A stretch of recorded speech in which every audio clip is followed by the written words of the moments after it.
from Boston and beyond. Meet 981fm.com and iHeartRadio. Nancy, Smokehouse. It's that urban heat. Shout out to Coach Live. The conversations that's gonna keep you winning. Sunday nights at 10 p.m.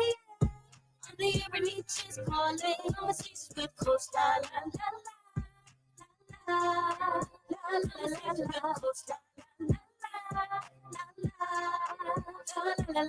If you got something on your mind, you can call in, you can hit a line. She the realest, oh, she the realest. You can tap in, I'll always be the business.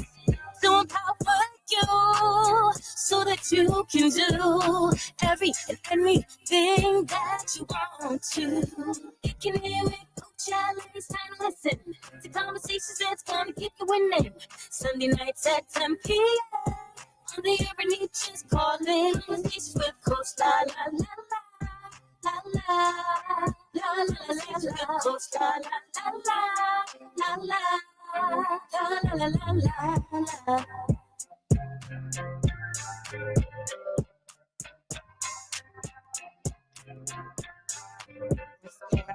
What's going on, beautiful people? Welcome to another episode of Conversations with Coach La La La La La. How y'all feeling? Welcome. It's a beautiful day in the neighborhood. Y'all know I am broadcasting live from the Urban Heat Studios right here in Hyde Park, Massachusetts. And I am your favorite around the way therapist. They call me Coach La La La La. And we are radio with a purpose. You know, we are Boston's only Black-owned radio station on the iHeartRadio platform. So y'all know every week I'm excited, right? But every now and again, I'm super excited, right? And I'm in this space of, wow, the things that I have been blessed to do, the people I've been blessed to meet by way of radio, by way of poetry, I'm extremely grateful. So tonight's show is super dope because, for one, my sister is tuning all the way in, logging in from Tennessee. Y'all might have recently seen her out at the City Winery doing her thing, but she was here in Boston and we had an opportunity to connect at an event that was hosted by her uncle through UEG Events that was at the Comedy Studio here in Cambridge. It was called Spoken Word and Friends, and I was the host. And she came down to bless us with her powerful words and her presence. The sister is just, beautiful inside and out. So I'd like to introduce you. If you have not met this sister, you're gonna meet her tonight and have a conversation with me and her on the virtual couch. But she's a poet that is on a Grammy-nominated album in the spoken word category called Civil Rights, The South Got Something to Say, which is by Miss Queen Sheba. Her work has emerged and emerges the elegance of Maya Angelou with the raw intensity of battle rap. So y'all already know she's just fire. She's spitting bars, she's spitting passion. She's brought by way of Nashville, she went to the military and she's cultivated a voice that is both commanding and deeply resonates. Her dynamic style has earned her a title in slam poetry. Y'all don't know what slam poetry is. It's like battle rap for rappers. Slam poetry is like that for poets, right? She is a champion with a distinction of being ranked the 5th best poet in the world in 2023. That is just unbelievable. She has a knack for storytelling that bridges spoken word, performance, and production. And she recently headlined, like I told y'all, at a sold-out show at the City Winery in Nashville.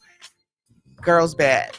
Her artistry has been defined by its authenticity, offering narratives that amplify an unrepresented, let me get that right, unrepresented voices while exploring the depths of identity, resilience, and humanity.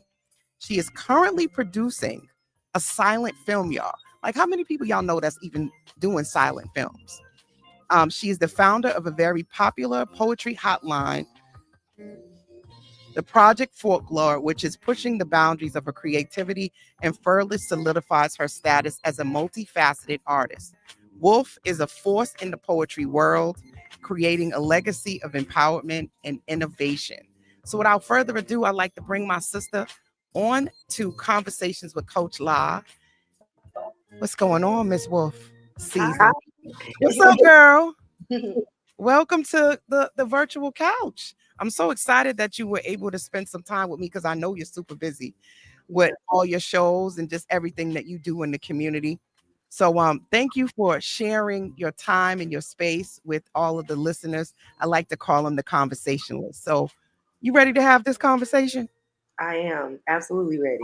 Um, so you know that when we met, I got an opportunity to hear one of your pieces that said was deeply connected some things you went through in your life. So tonight I want to dive into how you have used spoken word to tell your story, um, and really be able to connect with your audience. So can you tell me a little bit more about you and what's inspired you to one, become a poet and a spoken word artist, given that you went to the military? So like what came first, second, third? Okay, so poetry was first. I have been writing poetry since grade school, and it became professional or performative around my senior year in high school. I was that student that would get caught writing in class, or having finished my work early, and here I am writing, journaling. And there was this one day, and I bring her up all the time. My teacher, Miss Michelle Carney, and she took one of my notebooks and was like, "You need to focus, do your work." I was like, "It's done." She's like, "Check it." I'm like, I have an A. I never forget this day because this set me ablaze. She read what I wrote, never told me about it. But then the next day at school, she was like, "Hey, I'm going to enter you into this competition. You're going to write a poem. You're going to win." Ooh. I was like, "Okay, all right."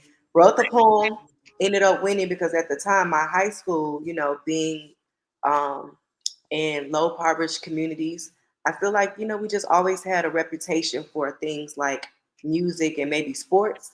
But Mhm. my high school at the time wasn't getting any recognition for, academics. So that started in high school where I was entering competitions, being acknowledged for my writing.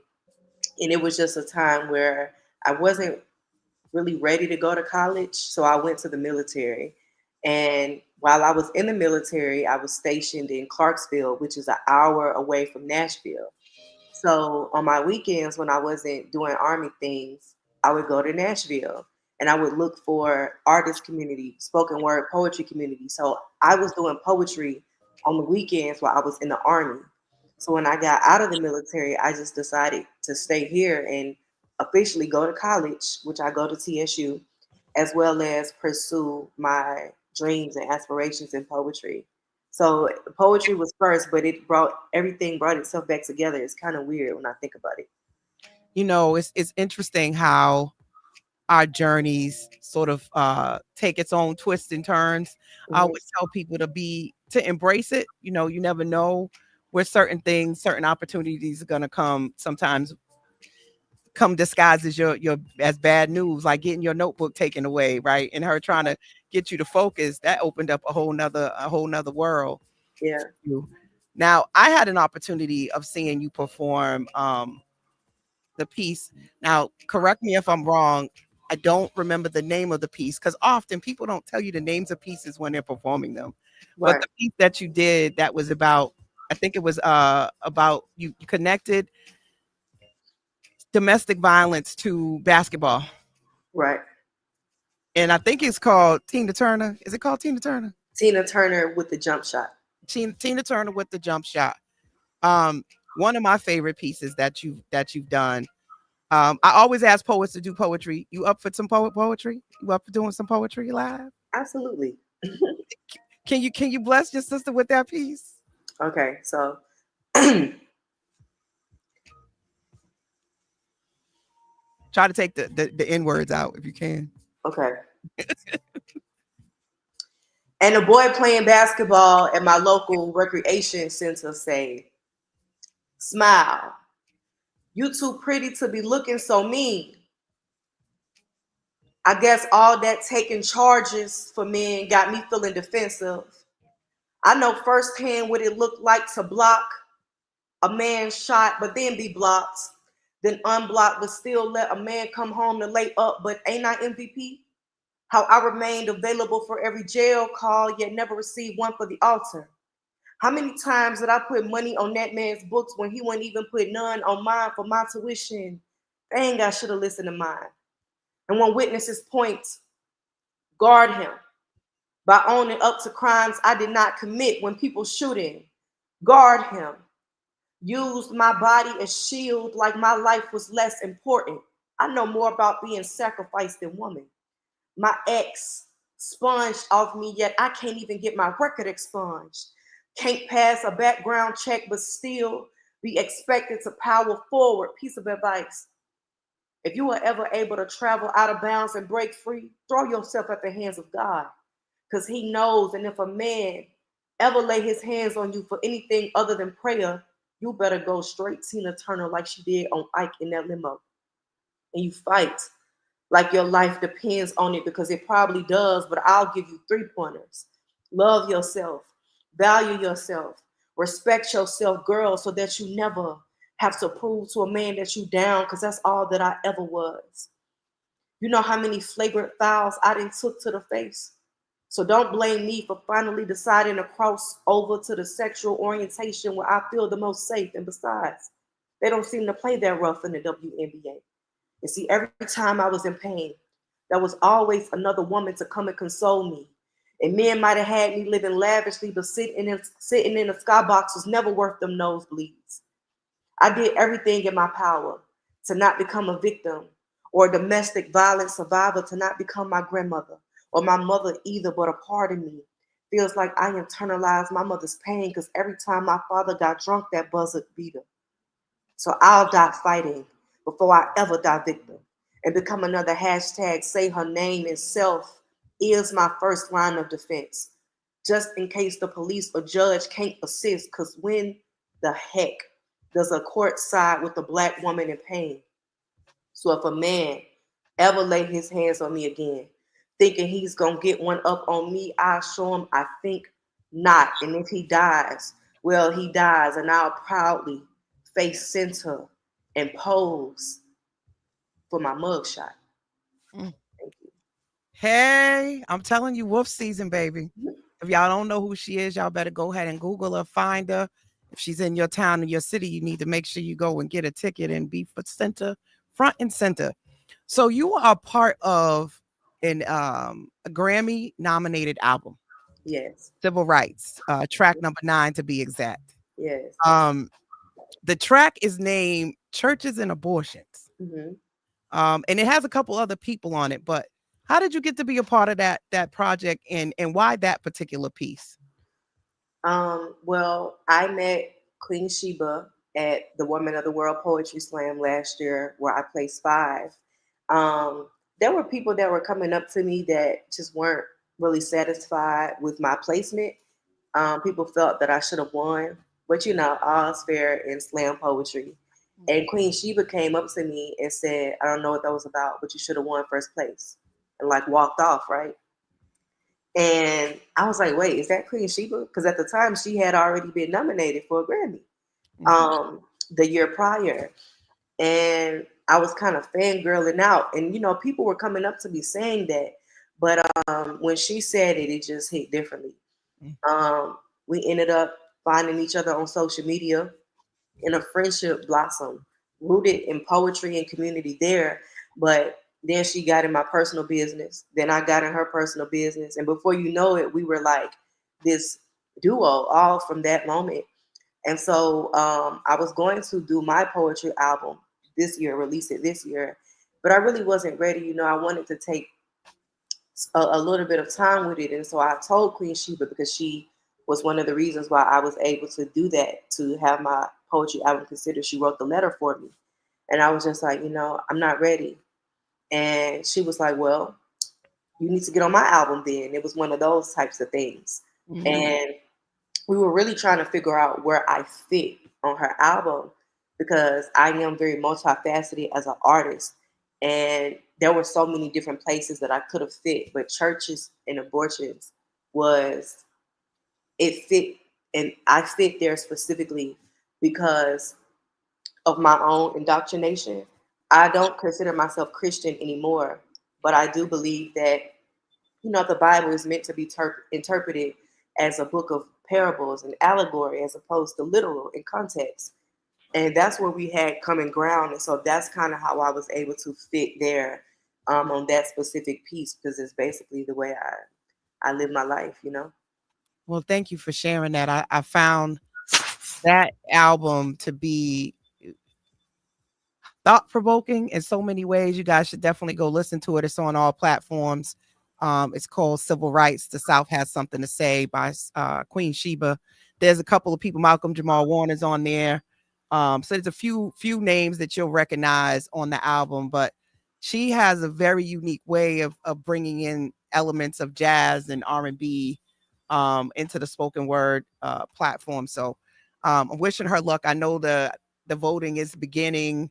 So I'm anxiously anticipating how this category is going to go because it is there's some great projects in this category. Yeah. Amari Hardwick, who I had the opportunity to meet 2 years ago when I first started doing my open mic event here in Boston called Pole Therapy.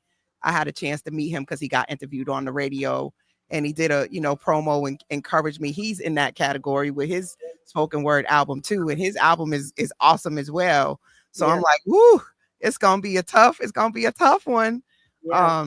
It's gonna be a tough one. So I'm curious about just your journey because it hasn't been without its struggles. You've gone through a lot of different things that comes out in a lot of the poems that you've written about. What obstacles have you faced as an independent artist and how have they shaped you? Well, the first one that comes to mind is just like you mentioned, we are against some very amazing and established artists. Um, Fortunately for them, they have components behind them, such as what we first refer to as machines. Having been signed to labels, having access to a lot more things that we don't have as independent artists. So there's a lot of legwork. We don't just have people that are there with us that are the promoters and the booking the venues and booking the artists. No, it's all us. Like we're the ones doing all the legwork. I don't get breaks from school. I still have to make sure my assignments are turned in. I luckily have been blessed with professionals and professors that still challenge me to get things done in spite of where my career is taking me. So I think that's just one of the things that it has been a struggle in my artistry, but I would say that it has helped me in allowing me to be the woman that can wear the many hats. I can promote my shows. I can do the legwork. I connect with the people. I know the artists. I pay the artists. I get paid by the artists. This is my community. I live here. So that's where my advantage is, where I think once you get to a mainstream level like the other candidates for consideration, they're not doing those types of things. You know what I mean? They kind of lose their connection to the community through that root work. So that's where my advantage is, even though we're always overworked and tired and taking naps. But how beautiful is that to be able to say, you know what, I don't have to hire anybody to do anything. I know how to do it. Right. Because when the videographer didn't show up, now I was on the camera. When the sound guy said he needed 2,000, I didn't have it. I had to figure out how to work it. You get me? So it's like that has really helped me to have an advantage in that area where I really do pose as an asset to whatever production I'm on, and it's not just about me being the headliner or the performer. That's one of the things as an entrepreneur that people sometimes forget is Yeah. that we are doing everything.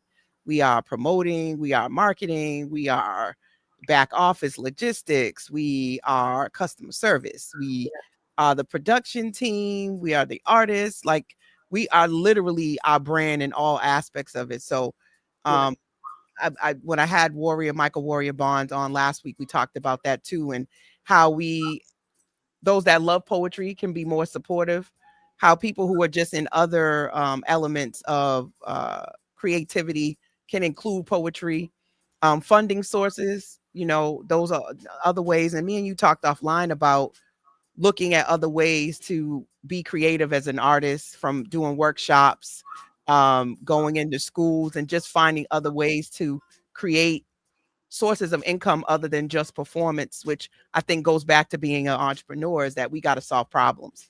And if funding is a problem, you got to figure out how you're going to get resources to fund your projects. Yeah. Which brings me to self-care and just balance, right? Part of why I did this show or do this show is because I'm a psychotherapist by day. Yeah. Radio is something that I've used as a platform to get the message out about taking care of your mind and your mental. Mhm. I've always used poetry as my outlet, not as a performer, but just I would just write. And then I've started to get into spoken word later on. But I used to write, I started writing poetry probably in the 4th or 5th grade. And I've just used it as journaling over the years. Now with Poe Therapy, I've been encouraging my clients to write as a source of being able to get their emotions out and using poetry as that form. Mhm. So I ask everybody that comes on the show, what does therapy mean to you, and how has it played a part in your self-care and just in your overall disposition to be able to navigate all that we get thrown at us, especially as Black women? Yeah.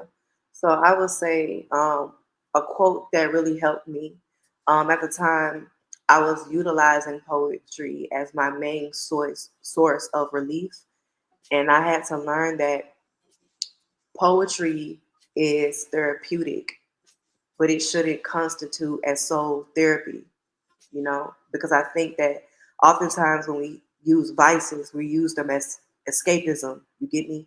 Mm-hmm. Yep. Um, Poetry isn't encouraging you to talk about things, if it is not encouraging you to seek help, to join communities with people that are sharing your same obstacles, to do the work, the inner work, go back to your inner child, have those conversations, then it's a vice. And it should be used as a device instead of just a vice. Vices offer distraction. And so, poetry, when I write, I'm like, wow, this is the first step for me. I was able to talk about this and get this out, admit that there's something wrong here, and then begin to outsource, whether I actually go talk to a therapist or whether I say, you know what, I realized that this poem made me aware of the fact that I might be a little bit of a people pleaser. So let's go ahead and set some boundaries in these relationships. Like, I think that poetry is supposed to be looked at as that way as opposed of escapism. So poetry is therapeutic, but it's not therapy, not by itself. Yeah. It puts you in the room with those that are going to help you and facilitate that space. And so therapy for me is the art of vulnerability. It's the art of transparency. It's the art of truth telling. There's nothing hidden in therapy because if we're being honest, a therapist can't really do much for me if I don't tell the truth. Bars. Sometimes we like to show up in these spaces. We're leaving out the parts where we're convicted. You get me? We're leaving out parts that other people have trespassed against us due to embarrassment. I'm ashamed of what this is going on, what happened to me. And we realize that shame is crippling. Yeah. So therapy is the art of moving past shame and moving into acceptance. And I think that when we think about acceptance, we means that this is it. I'm defeated. No, I accept what happened to me. I understand that. All right. But we're going to move forward. That doesn't have the final say in my life. And so I think that's what I'm doing in my own life right now, therapy wise. It's just telling the truth, not being afraid to accept the parts of the story where I'm the villain, the parts where I was villainized or where I was a victim, for the purpose of just being a better person. And I think that's where my strong suit is. So that's what therapy is to me, just vulnerability, transparency, honesty. Yeah, man. Oh, she just said a lot. You guys are tuned in to Conversations with Coach La La La, your favorite around the way therapist. I'm talking to my sister, Alexis Wolfe, a poet and educator, spoken word artist with a voice that is just powerful. You want to drop another poem on them? All right, I'm gonna do something really quick. You can find this on my poetry hotline. I'm gonna probably connect this piece to something else. I want to keep it going. This piece is called "We Met at the Club." We met at the club. I was a party girl. I made the dance floor spell out my name. He stood on the wall reserved, a silhouette still in the music sway. Yet he never took his eyes off me. I noticed that. So I approached him. No need for liquid courage when audacity fills your liver. What's a shy guy like you doing here in a room full of sinners? He said, baby, this is where my best work happens. I come here for the forgotten songs, those looking for relief from madness. You see here, people only find a temporary version of me. But I am the way, the truth, and the life. I can offer it permanently. As he spoke, peace hugged my soul as if my soul knew who this was. But I felt intimidated and unworthy, so I asked, out of all these people in this club, why am I the one you want to save? He said, because those who dare to dance in the midst of their pain, they understand what I need. They understand the concept of praise. I told y'all she was powerful, y'all. Alexis Wolfe. So that brings me to my question about impact, right? Mm-hmm, Your impact extends beyond the stage, beyond poetry, mm-hmm, and you've talked a lot about building a legacy. So mm-hmm. can you talk to us about what does that mean to you, especially with your work about helping women around healing trauma? Because I don't know if a lot of people peep that in your poems you're talking about a lot of things with women, Yeah. you know? I'll say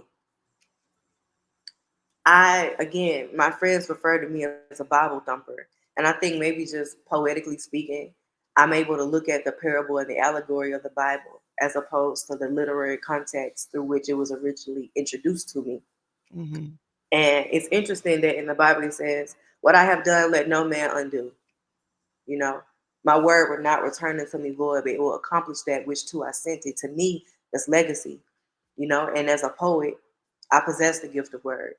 Then it also says, in the beginning was the word, and the word was with God, and the word was God. So to me, it always communicated my ability to leave a legacy in the imperative nature of why that's important. One of the women that influenced my style greatly just transitioned, Miss Nikki Giovanni. Had it not been for her leaving a legacy, who would I be? What would I be? How would I have known that she came that way? Had she not encapsulated herself, her heart, her mind in the form of poetry. And I think that that's what's extremely necessary. You ever heard the phrase someone being just ahead of their time? You Mm-hmm. know, and if it weren't for the encapsulation of whatever time that they had on this earth, there'd be no legacy. And I just want to I want my children to think that I was cool. I want my communities to look at me and say, you know what? She's from where I'm from. And I used to battle with that where imposter syndrome was concerned, feeling like I wasn't polished enough. I was too curvy, my skin being dark. Yet all of those things have worked together for my good because it gives me the opportunity to, penetrate those systems and the minds of the people who God is using me as a vessel to impact.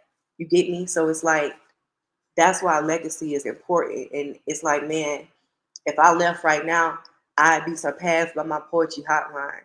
If I left right now, it'd be the stories and the things that people could say about me and how they were inspired by my gift. And to me, if you think about it, that's really all that matters at the end of the day. Because if I can't be survived by my own artistry, I've done myself and my gift a disservice. So yeah, legacy is imperative, man. Who are we without that? Yeah. So, you said so much. I got like goosebumps because I think we have to control our narratives. Mhm. And we're growing up in a age, in a time where we can do that more than our ancestors could, right? In Right. terms of someone had to be an orator, tell the story, somebody had to keep passing it down. But now you have the ability to make your footprint and say it just the way you want to say it. And even in the tone and the voice with your hotline, social media, there's just so many ways with music that we get to like leave the clues and leave that element. Like you said, if you were to leave today, you already left a stamp which I think is super dope. One of the reasons why I am excited about even doing this show and bringing people like yourself on is that this is also part of the legacy. You know, if I go today, my son, my nieces, nephews, they can go back and listen to their aunt's voice, their grandmother's voice, and who she spoke to and what she thought, things she said. Like, it's probably nuggets in here because I'll just be running my mouth sometimes, right, y'all? Mhm. But it's just so much that you pour out when you're just your authentic self. It's not scripted. So I'm excited for you. I'm excited for all of the things that you've done. I know when I found you, because I didn't know who you were, right? And I remember your uncles, saying, "You don't know about my niece," and I'm like, "No." But I will tell you the smile that I had on my face because I was Googling and I found you online and I was like, "Oh, I love her. Your voice, your power, what you were talking about." And then meeting you in person, your style that you bring, a sexiness and just this boldness to poetry that I had never seen before. That even gave me more space to be my bold, my authentic self. It was like you gave me permission. Granted, I'm a psychotherapist and I already have that, but it was seeing you was like, yes, there's space for curvy, bold, loud, sassy poets. And you weren't talking about safe stuff. You know what I mean? Like that, jump shot poem about Tina Turner, like that was like blew my mind. It really did. So I'm excited to see what else you write and where else you go. The other thing that I think is super dope about Miss Alexis Wolfe season on is this 24-hour poetry line, which I have streaming across the bottom.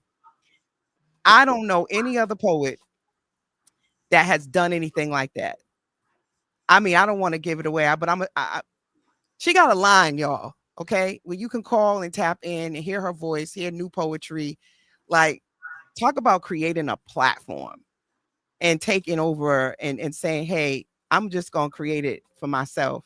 I just never seen anything like that. I think that's super phenomenal. I don't think anybody else has that or has even tried to mimic it. Mhm. So how did you come up with that?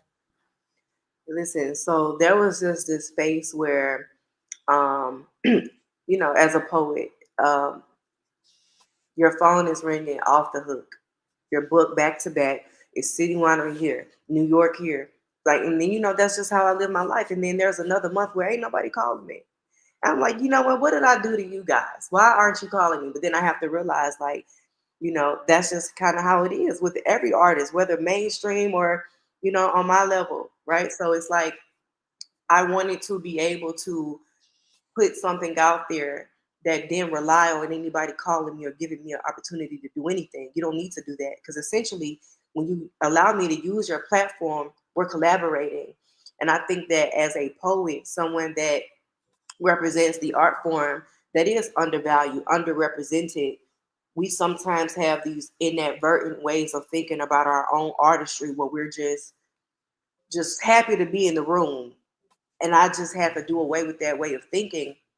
And, once I got busy, once I started, being in a relationship and my partner had a 2-year old and I was in school and I was ready to open my business relative to what I was in school for, I'm like, you know what? I can't allow where my life is taking me to take me away from my contribution to poetry. Because with being a poet, for me, that looked like a new level of responsibility, especially becoming fifth in the world. I knew that there was a responsibility that came with that. I needed to protect the culture. I needed to preserve the culture. And I didn't think that my life or having a new family or being in school was a good enough excuse for me to not contribute. And I was like, yo, what can I do? I meditated on it. I fasted for 3 days. Okay, I ate food on the third day. But still, I got the idea.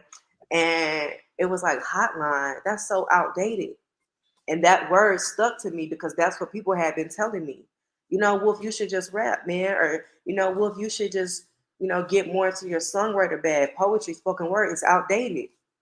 And I realized that one of the reasons why I'm so special is because I am collaborating with what's outdated and what's in with what's in right now. You know, like I'm a poet, but my fashion is modern.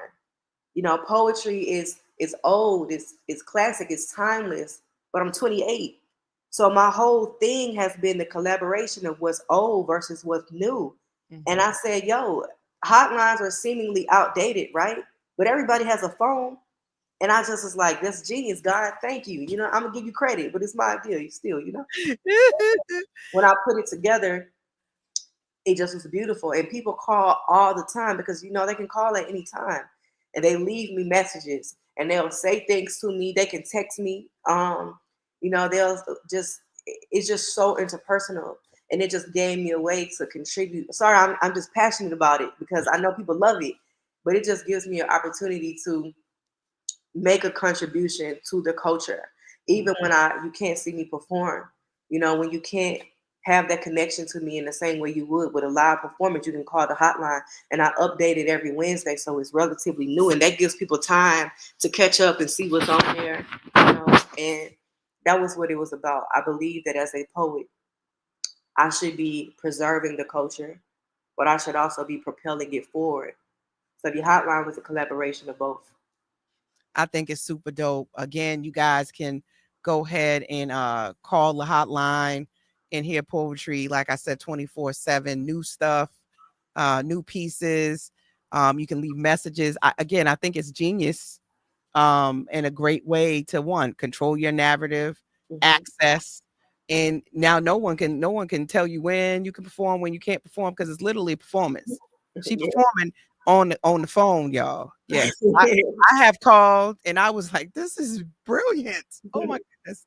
I love brilliant. I love seeing us use our brains, especially entrepreneurs, to find ways to build our brand and to move things forward. So people often fall in love with poetry after, right, they hear you perform it.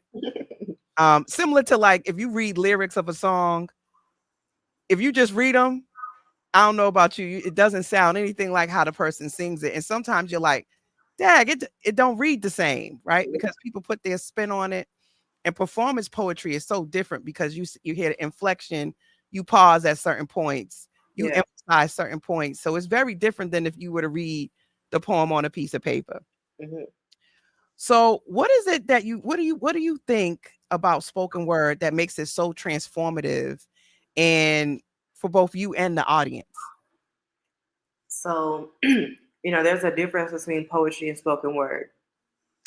Poetry is the ability to read my writing, my book. You don't need my voice for that. In fact, you might not realize it, but you're using your own voice. So you're not stopping where I would stop. You're not using inflection.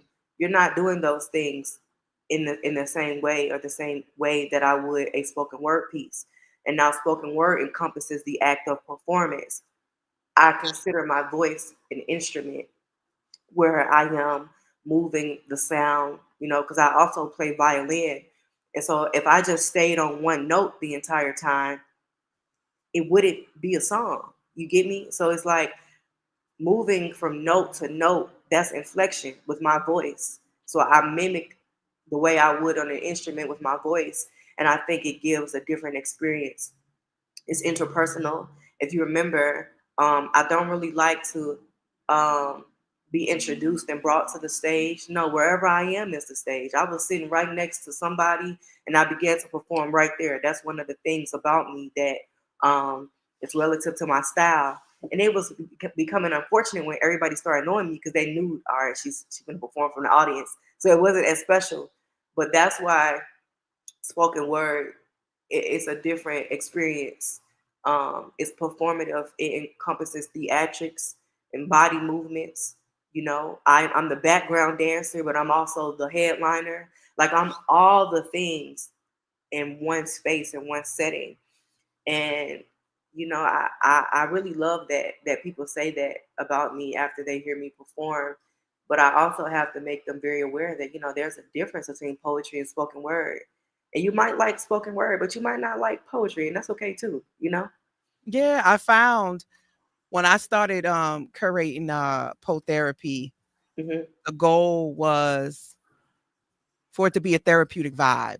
Mm-hmm. So I didn't emphasize that it was a open mic event or it was a poetry event. It was all about you going to experience a therapeutic vibe that's going to speak to all of your senses, what Yeah. you hear, what you see, what you smell, um, what you feel. Like it was all supposed to just make all your senses come alive and for you to feel very warm, invited, and connected, right? And so through that, I use spoken word, um, people who sang. It really didn't matter as long as you had a vibe, right? Mhm. It was all about good vibes.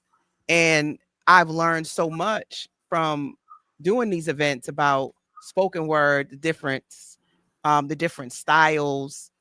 And again, I think spoken word is just dope all around. I think you got some people that use their voice, some people like background music, some Mhm. people incorporate singing, some people incorporate rapping into whatever they do. But it is phenomenal because it has created some poetry lovers and spoken word fans that wasn't into it until they came and saw, oh wow, this is poetry.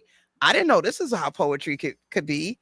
This Right. is dope. Like, no, we don't just stand in one place and just read straight from the paper. Like we have that and then some. So yeah, it's pretty dope. Yeah. So I don't know how much you know about my story in terms of why I put the show together and its connection to my dad and his passing 6 years ago. um, I had to find an anchor, a way to deal with my grief. And he used to always tell me to bet on myself. He's probably my biggest cheerleader, my confidant. I would beg to say he was one of my best friends. So him not being here, I've been using doing this show as an anchor to stay connected to him because he was really proud about me doing radio. So that brought me to the mantra, bet on self, hashtag bet on self. I'm always encouraging everybody to find that inner strength that if not now, then when? And if not who? If not you, then who? Because sometimes we get stuck in our way and we get afraid and we need to just kind of jump and do what our passion and our heart says to do. So thinking about that, what are some of your bet on self moments that maybe people have seen or they're quiet and no one even knows that you had to pull that inner strength out? Oh man, I would say it was the moment where I used my imposter syndrome to my advantage. Um, I consider myself a conscious manifester, and I realized that the mind cannot refuse a question. And so, if I don't have the answer, my subconscious knows. We're all knowing. And my imposter syndrome was telling me, well, you're from the hood. You're not polished enough. You didn't come from a two-parent household. You're dark skinned, you're curvier, you're rough around the edges. And I was like, that's great. And I used to let that immobilize me, right? To not move, to not do, not show up. And then I realized, like I said earlier, when people see that, that's authentic to me, right? But when people are seeing that and they can see themselves within me, that is exactly why I'm being used. Because these types of people need to see themselves on a different platform, on a different outlet. You know, if the perfect person came and knocked on the door where I'm from and from my hood, we know you're the police. We're not opening the door for you. We're not talking to you about anything, but I look just like you. You know what I'm saying? So when I knock on the door, I look like I could be your cousin. I look like somebody you went to school with. You're more inclined to open that door. And that's what God really wants for me in this gift is for me to put myself in a position where I just open the door. So all of the things that people said about me, why it wouldn't work, were the reasons that made me qualified. I look like the people that he's trying to use my gift to impact.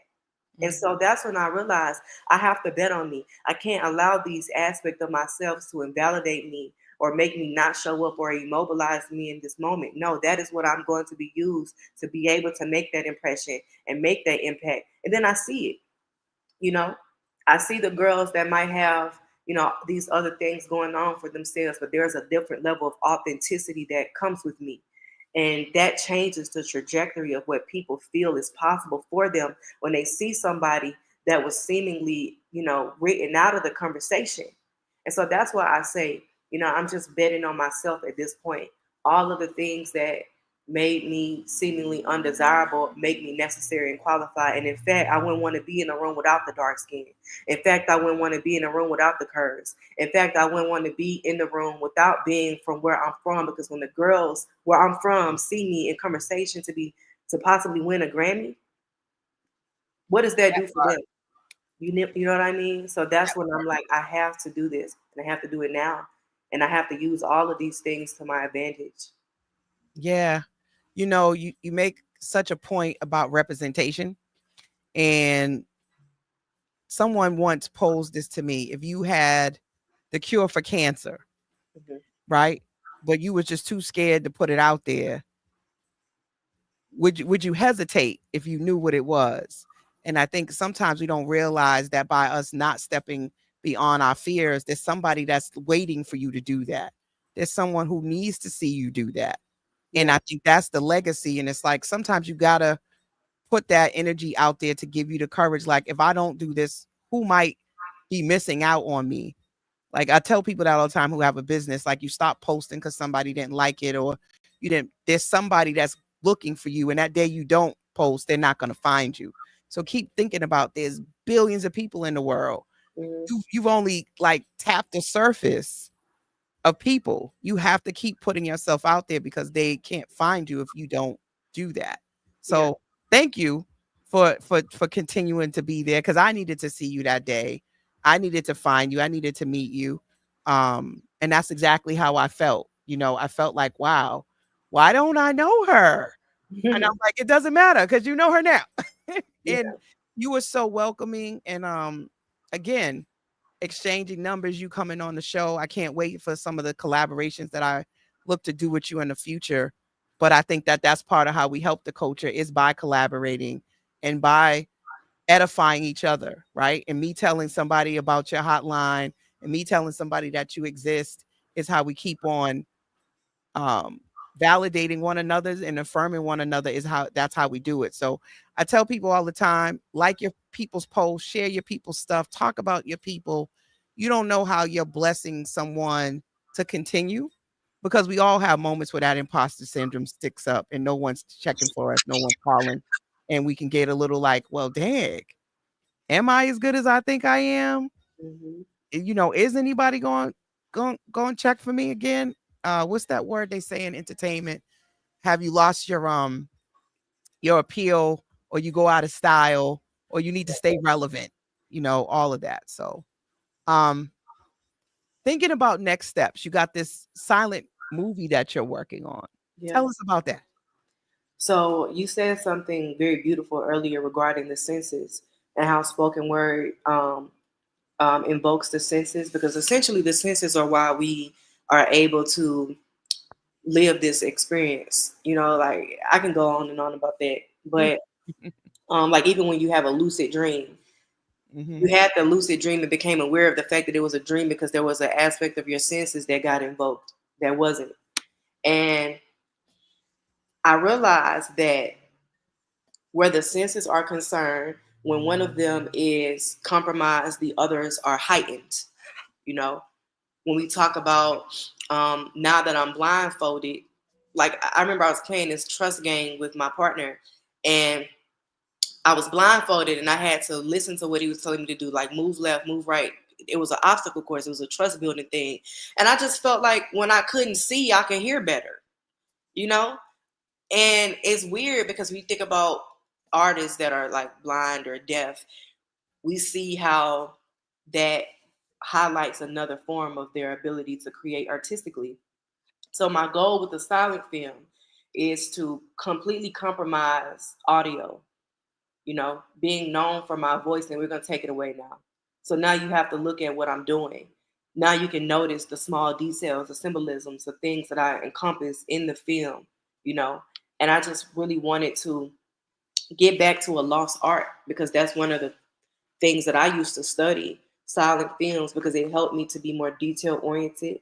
I think the details are why I'm such a great writer, why I'm such a great person, why I'm such a great friend and lover. I pay attention to the details. I noticed that, you know, you said this a bit differently than how you normally would. So I'm going to inquire about your well-being now, not from a place of overwhelm, but just I just pay attention to you. And so that's my goal with the silent films is to take away the audio so we can have a conversation. So yeah. Mm. And it goes back to what you said earlier about taking the old and mixing it with the new, because Hmm. that would be an outdated art form. Like, when's the last time you really saw a silent film? And it's not something that people are doing. Hmm. But I think that again, it is something to be reintroduced, but Yeah. introduced with your spin on it, because Hmm. I'm sure you're gonna add your own elements to it that's gonna make it new You and make already it know. different. Yeah, it's gonna be amazing. Yeah. Um, so we didn't talk a little bit about your other work that you do. Yeah. In terms, you mentioned you were in school, but there's some other things that you're proud of, and you have your own organization. Can you talk a little bit about that as well? Yeah. So I am in school for elementary education. Um, the thing that I do better than poetry, that I do better than violin, the thing that I do better is I take care of children really well, and they really, really love me. It's always been like that. And so I'm working now to encompass the art of just artistry with that age group. I do specialize at the ages of about 3 to 6, but I'm good with all ages. But that's just my favorite age group where I find the most impression. To just have my own daycare facility. It's my own school where um, there'll be a lot more art. We don't do like Pledge of Allegiance in the morning. We say our affirmations. Just a very unorthodox way to introduce curriculum that is necessary for their growth and development.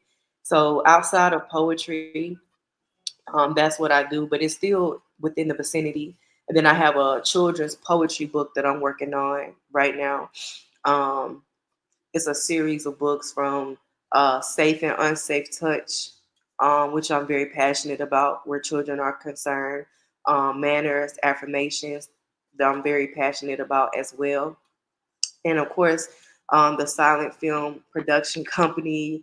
Then I have like a bakery that I'm open. I just learned how to bake cakes. I taught myself, and just a whole lot going on. My friends refer to me as like a serial entrepreneur, but I always try to encompass poetry somewhere in there. My children, like my students, love my words, and I just love kindergartners. Like I do my poetry for them, and they're like, "Wow, Miss Wolf, that was so good. I really love your words." And then they write their poems, and they come to school. And they're like, "I had wrote a poem too. I want to share." I love red strawberries. They are delicious. Give it up for the poet, y'all. So it's just really interesting to see I uh, love it. how they show up in those spaces where they watch you because they're essentially imitating me in my essence. So even Yeah, if they're getting on my nerves, they're showing me, you know. And so that's what I'm working on. Just absolutely books, and of course my album, my poetry album, Gabrielle's Daughter, that's set to be released sometime in early 2025. My own album, my own debut album, poetry album, of course. Just the works, man. Just got to get this stuff done for sure. I love it. Um, if you weren't doing poetry and you weren't working with children, what would you be doing?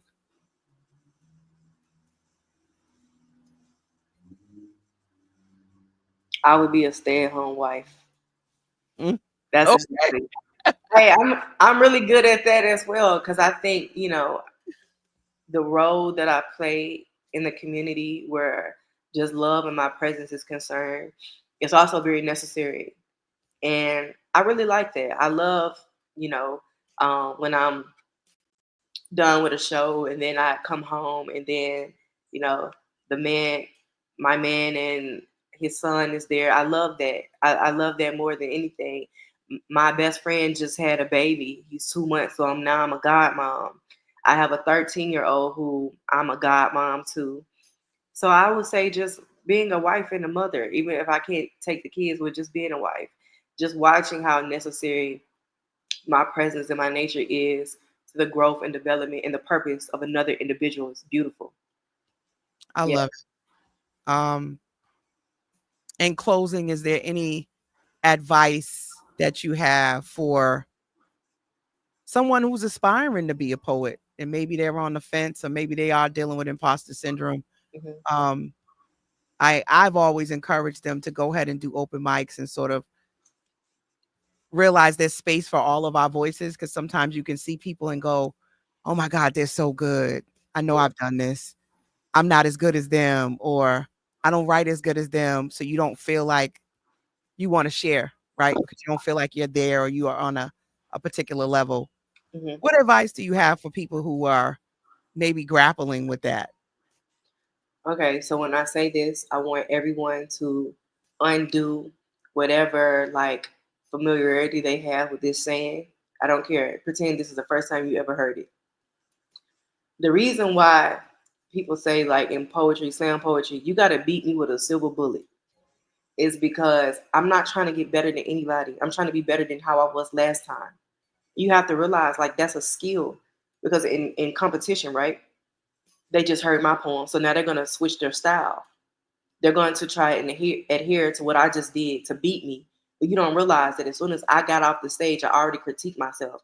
I already realized that I didn't pull that word the way I was supposed to or use my voice as an instrument the way that I was taught. So I've already beat me. So when you try to go out there and beat that version of me, I've already done it. You're not going to beat me that way. So you have to remember that you're not trying to get better than anybody else but who you were the first time. And if you keep that mindset, you're literally going to have to be that person that they can't kill unless they have a silver bullet. It's just impossible. And so that's my best advice is just to put it out there, because we can't really do too much work with the blank canvas. You have to throw something on there. And so the ability of not starting doesn't give you the opportunity to create the final beautiful product. It just doesn't. You have to do something. Whether that's just you writing or going to some type of open mic, like you just have to move. Like, we have this saying, it's rooted in ebonics, but you have to jump off the porch a little bit. You can't stay there in a space and expect, you know, for your gift to be cultivated. And again, like I said earlier, all of the things that you feel like make you insignificant, flip it. This is why I'm better than everyone else. I remember I had this girl that was saying, nobody wants to, see me on these stages in a wheelchair. I said, why not? I ain't never seen no poet on no wheelchair on no big stage. So that thing that you think makes you insignificant makes you unique in your own right. So use the things that tell you you can't do it to your own advantage. Turn it back inside out. Wow. You guys are tuned into Conversations with Coach La. I am your favorite around the way therapist. We've been talking with Alexis Wolfe. She's a spoken word artist. She's an educator. She's a visionary. She is definitely a creative. Um, and we just been really excited to have this dialogue with her. Shout out to everybody who's tuned in from all of the different spaces and places that you log in from iHeartRadio, YouTube, Instagram. I see y'all out there on Instagram, Facebook. Y'all always rocking with us. And it's always a dope conversation every single week. Vela Ray, I see you. Hey, Mr. Ed Bale, thank you for tuning in. Sandra Jackson, I see you out there too, sis. Thank you, DJ Wait. Thank you for sharing the live. We appreciate you. If you've enjoyed the conversation tonight, make sure you share the live, make a comment, go follow my sis Alexis Wolfe Season on Instagram. Also, go ahead and hit the like button, give us some hearts. We like, I know I do. I like all that love and admiration. So, do that as well. Is there anything or any poet that you would suggest if you had to give an order of poets to go and like check out? If you're new to this poetry world and you're looking for inspiration, name us 3 that everybody should know. Brittany Barker, you you have to. Okay. Number 2 is Jam Spoken, and I want to keep it all female. So I will say Roddy. Roddy the poet, Radi Roddy. So yeah, those 3 are going to give you your portion. They're going to fill your cup, and they're going to give you the opportunity to reupholster your outdated perception of poetry and spoken word. Mm-hmm. All right, one more time, and for the people that are in the back. The three you named.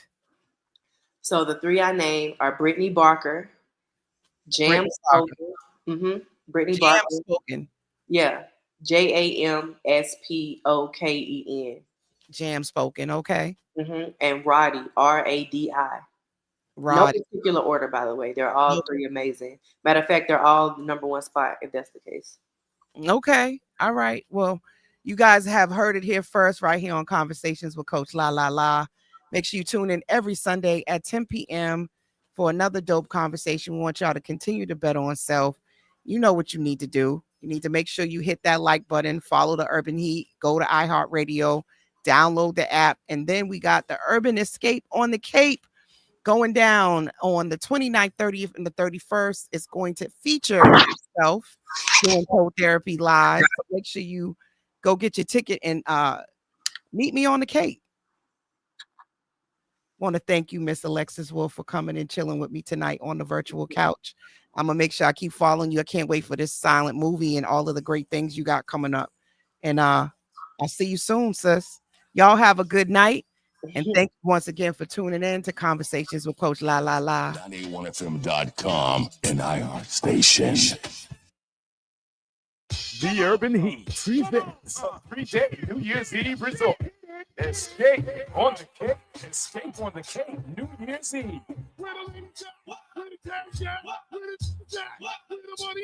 Escape on the Cape. 3 days of multiple events. 1, an all-white party. Hosted by Twins and Friends. Music by DJ Pleasure and Dex. 2, a silent party. The Pajama Jammy Jam, Part 2, with Night Alarm. Escape on the Cape this New Year's Eve. Plus a live performance from Mr. Cheeks. Mr. Cheeks. Escape on the Cape, December 29th, 30th, and New Year's Eve. Wait, there's more. Don't miss the Urban Heat's New Year's Eve Sneaker Ball. There'll be plenty of activities. Pool party, spades, family feud. Escape on the Cape. Music by some of your favorite DJs, Chubby Chub, Mo D, Troy Anthony, Junior Rodigan, Mr. Bayesian, DJ Wade, and more. A 3-day New Year's Eve resort. Book your suites now. Book your suite now at heat981fm.com. But I'm so much more.